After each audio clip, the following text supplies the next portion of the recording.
they run out of ideas and do all these things. ஃபைனலாக ஒரு நாள் அதுங்க தான் டேக் ஓவர் பண்ணுவோம். Then they will become the king and we will become the slaves. அப்போ தான் ஈஸியாக மானிட்டர் பண்ண முடியும். எல்லாம் ப்ரோக்ராம்டு. அது மாதிரி இப்போ வந்து இந்த தெருவில் யோகிமா நடந்து போனாங்கன்னா அவங்கள ஸ்பாட் பண்ணிட்டு யோகேஸ்வரி வயசு இவ்வளவு எல்லாம் கரெக்டாக சொல்லிவிடும். வயசு இந்த இடத்துல போயிருக்காங்க அப்படின்னு சொல்லி அது இன்ஃபர்மேஷன் வாங்கியிருக்கோம். இல்லை ஒரு உதாரணத்துக்கு சொல்கிறேன் நான். இன்றைக்கி நம்ம எப்படி இருக்கிறோம்? சரி, உலகத்தில் அப்படி தான் கம்பேரிட்டிவ் ஸ்டடி வரும். அவன் பிடிச்சி ஈலான் மஸ்க் இப்போ நெக்ஸ்ட்டு அதுக்கு அவங்களுக்குள்ள ஒரு இதாக இருக்கணும். ஒரு ரெண்டு ஏஐ கம்பெனி. நீ 500 ஏஐ ரோபோ 5000 என்ன 500 பில்லியன் 5 பில்லியன் ஏஐ செய்தேன்னா நான் வந்து இன்னொரு 5 பில்லியன் நான் செய்வேன். அப்புறம் யார் சீப்பாக செய்கிறாங்கன்னு பார்ப்பான். டெலிஃபோன் லைன் வருது இல்லை, டெலிஃபோன் மாதிரி தான் அது. Phone, mobile phone. ஸோ இது வேற. கர்த்தர் அப்படி செய்ய சொல்ல, இங்கே வந்து அவர் சொல்றாரு தன்னுடைய ஆவினால் நடத்தப்படணும். அப்போ தீட்டானது ஒன்றும் புசிக்காது, குவாய்ட்டாயிரு. இப்போ இந்த அம்மாவுக்கு சரியாக சிக்னல் தெரியல. அப்போ சிக்னல் கேளுங்க, திருப்பியும் ஆண்டவர்கிட்ட கேட்டு மறுபடியும் ஒரு விஷயம் எங்களுக்கு சொல்லித்தரணும். எங்கள் பிள்ளைக்காக நாங்கள் செய்ய வேண்டியது எங்களுக்கு கற்பிப்பீராக என்று வேண்டிக் கொண்டான். தேவன் மனோவின் சத்தத்துக்கு செவி கொடுத்தார். அந்த ஸ்திரீ வயல்வெளியில் இருக்கும்போது இப்போ சாம்சனுக்கு பலம் இருந்துச்சு. அந்த மாதிரி பலத்தை கொடுத்தாரு. யார்? ஆவியானவர். இப்போ என்னாச்சு, எனக்கு அந்த மாதிரி பலம் வேணும்னு கேட்டேன். எனக்கு ரொம்ப நாள் அப்படி ஆசை இருந்துச்சு. நல்லதாக இருக்குதும்மா பார்க்கறதுக்கு. அப்படியே சிங்கத்தை டாரம் கிடிக்கிறது, 1000 பேர் அடிக்கிறது. அந்த வயசில் எத்தனை பேருக்கு அந்த மாதிரி ஆசைலாம் இருக்குது? இல்லை, தப்பு கிடையாது. எல்லாருக்கும் இருந்துச்சு, எல்லாருக்கும் இருக்கும், எனக்கும் இருந்துச்சு. அப்புறம் தான் புரிய தான் இருக்குது. இல்லை, தேவன் தன் சித்தத்தின்படி தான் கொடுக்குறாரு ஒவ்வொருத்தருக்கும். அந்த ஸ்திரீ வயல்வெளியில் இருக்கும்போது தேவனுடைய தூதனானவர் திரும்பவும் அவளிடத்தில் வந்தார். அப்பொழுது அவள் புருஷனாகிய மனோவா அவளோடு இருக்கவில்லை.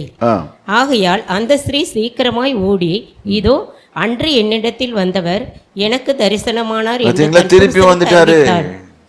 ஏன்னா அவன் கேட்டிருக்கான்ல, வந்துட்டாரு. ஆனா திருப்பியும் ஸ்திரீ கிட்ட தான் வர்றாரு.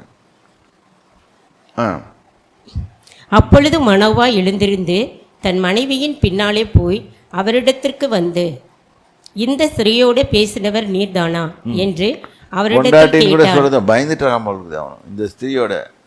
ஐயா, நம்மள என்ன சும்மா என் பொண்டாட்டியோட பேசினது நீங்க தானே கேட்போம். ஆனா அவன் இந்த ஸ்திரீயோட பேசினது நீர்தானா? அவர் நான் தான் என்றார். நான் தான். ஐயா வருதா? கார்டன் ஆஃப் கெத்செமனே இதே ஆன்சர் தான் வந்துச்சு. யாரை தேடுகிறீர்கள்? நசரேயனாகிய இயேசுவை தேடுகிறோம். நான் தான். அதே பதில். You can. இது மாதிரி ஒரே ஆன்சர் கொடுக்குற ஒரே ஒரு ஆள் இயேசு ஒன்று தான். அப்பொழுது மனோவா, நீர் சொன்ன காரியம் நிறைவேறும் போது அந்த பிள்ளையை எப்படி வளர்க்க வேண்டும், அதை எப்படி நடத்த வேண்டும் என்று கேட்டான். கர்த்தருடைய தூதனானவர் மனோவாவை நோக்கி, நான் ஸ்திரீயோட சொன்ன யாவற்றிற்கும் அவள் எச்சரிக்கையாயிருந்து திராட்சை செடியிலே உண்டாகின்றதொன்றும் சாப்பிடாமலும் திராட்சை ரசமும் மதுபானமும் குடியாமலும் தீட்டானதொன்றும் புசியாமலும் நான் அவளுக்கு கட்டளையிட்டதையெல்லாம் கை கொள்ள கடவுள் என்றார். நான் அவளுக்கு கட்டளையிட்டதெல்லாம் கை கொள்ள கடவுள். ஏனென்றால் வரப்போறது பரிசுத்த ஆவியானவர் வந்து உள்ள வாசம் செய்ய போறாரு. அதனால ஜாக்கிரதையா இரு. பரிசுத்த ஆவியானவர்கிட்ட நம்ம கிளீனா இல்லைன்னு சொன்னா, கிளீனா என்னன்னா இதுல உள்ள கிளீனா இல்லைன்னு சொன்னா ரொம்ப அப்செட் ஆயிடுவாரு. சரி, அதனால தான் இங்க முன்னாலே வார்னிங் கொடுக்கப்படுது. அப்பொழுது மனோவா கர்த்தருடைய தூதனை நோக்கி, நாங்கள் ஒரு வெள்ளாட்டுக்குட்டியை உமக்காக சமைத்து கொண்டு வருமட்டும் தரித்திரும் என்றான். கர்த்தருடைய தூதனானவர் மனோவாவை நோக்கி, நீ என்னை இருக்க சொன்னாலும் நான் உன் உணவை புசியேன். நீ சர்வாங்க தகனம்படி இட வேண்டுமானால் அதை நீ கர்த்தருக்கு செலுத்துவாயாக என்றார். அவர் கர்த்தருடைய தூதன் என்று மனோவா அறியாதிருந்தான். மனோவுக்கு புரியல. அப்பொழுது இதுலேருந்து என்ன, மனுஷனுக்கு இது மாதிரி ஏதாவது ஒன்று தீ வந்துச்சுன்னா உடனே அந்த இன்னைக்கு கூட நம்ம ஊரில் கூட இருக்குது, ஏதாவது ஒன்று வந்துச்சுன்னா அப்படியே அதுக்கு தூக்கி விடுவாங்க. அப்பொழுது மனோவா கர்த்தருடைய தூதனை நோக்கி, நீர் சொன்ன காரியம் நிறைவேறும் போது நாங்கள் உம்மை கணம் பண்ணும்படி உம்முடைய நாமம் என்ன என்று கேட்டான். இங்கே தான் பிடிக்கிறான். ஒரு பழமொழி இருக்கு தமிழில், ஆண் பிள்ளையாக இருந்தாலும் ஜான் பிள்ளையாக இருந்தாலும் ஆண் பிள்ளை அப்படியே சொல்லுவாங்க. ஏதோ சம்திங் மறந்து போச்சு எனக்கு. ஆனால் இவன் கரெக்டாக பிடிச்சிட்டான். பிடிச்சி எனக்கு உங்கள் பேர் வேணும். யாக்கோபும் இதே தான் கேட்டான், உங்களுடைய பேர் என்ன? என் பேர் நீ ஏன் கேட்குற அப்படின்னு அங்கே பதில் சொன்னார். அதற்கு கர்த்தருடைய தூதனானவர், என் நாமம் என்ன என்று நீ கேட்க வேண்டியது என்ன? திருப்பி அதே பதில் தான் வருது. யாக்கோபுக்கு சொன்ன பதில் தான் இங்கேயும் வருது. அது அதிசயம் என்றார். பார்த்தீங்களா,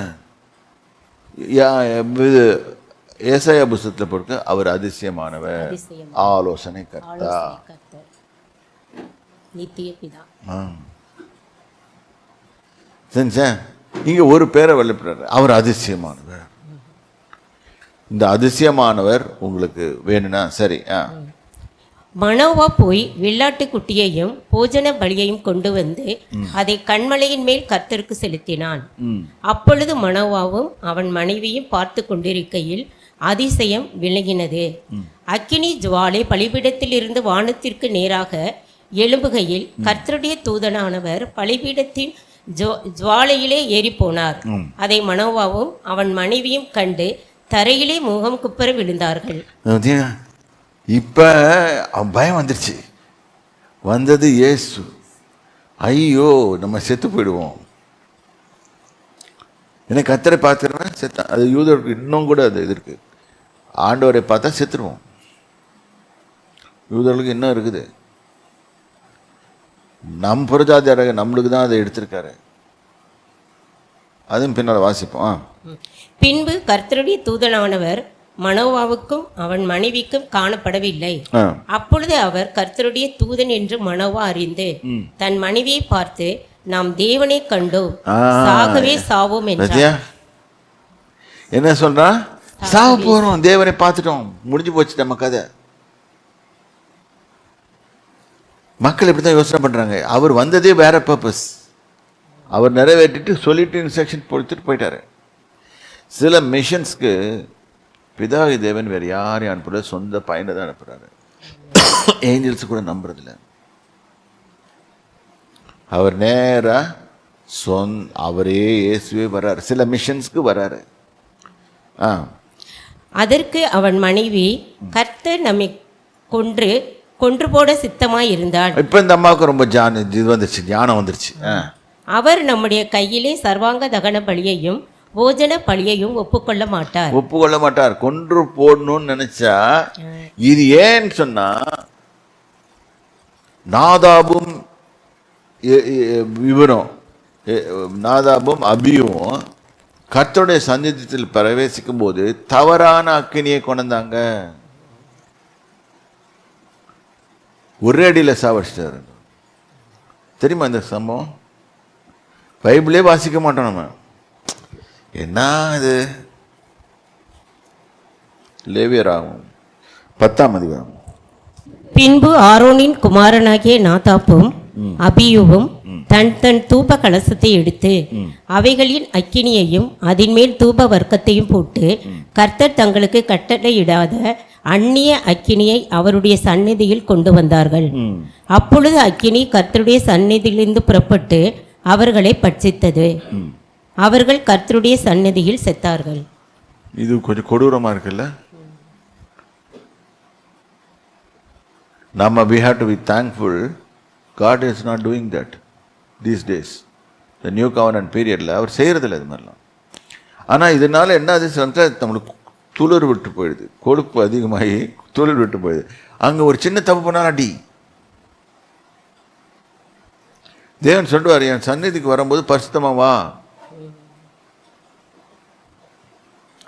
புதிய ஏற்பாட்டில் கொடுத்திருக்காரு எது பரிசுத்தமான நதிகள்.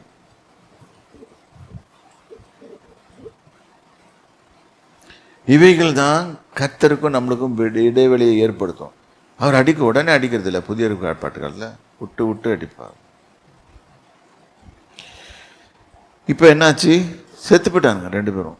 தப்பா காரியத்தோட வந்தோம்னா, ராங் ஆட்டிடியூட்ல வந்தோம்னா, ராங் ப்ரெசன்ஸில் வந்தோம்னா என்ன பண்ணுவோம்? அடி வாங்குவோம்.